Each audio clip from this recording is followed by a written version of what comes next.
quand Emmanuel Macron trouvait les Français très prétentieux.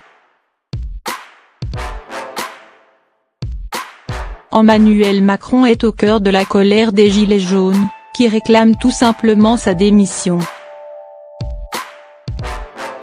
Le président est impopulaire, critiqué non seulement par les protestataires qui défilent dans la rue depuis déjà plusieurs semaines. L'Acte VI, 7e week-end consécutif de manifestations, a rassemblé partout en France, mais aussi auprès de certains observateurs.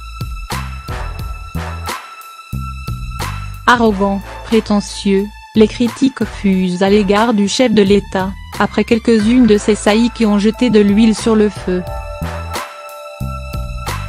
Estimant que certains, au lieu de foutre le bordel, feraient mieux d'aller regarder s'ils ne peuvent pas avoir des postes, expliquant à un gréviste que la meilleure façon de se payer un costard, c'est de travailler, ou encore déclarant que les femmes salariées de l'abattoir Gade en Bretagne sont pour beaucoup illettrées sont autant de piques qui ont choqué l'opinion.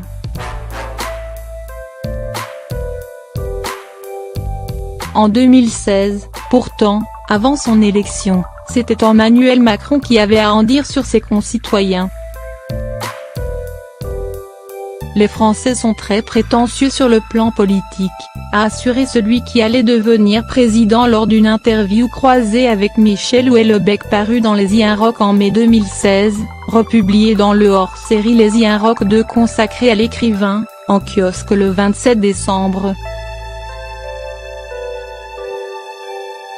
Puis détailler ses propos. Ils aspirent à l'universalité, veulent que leur pays soit une grande puissance, qu'ils parlent aux États-Unis et à la Chine, mais sans qu'on leur bouscule dans leur quotidien.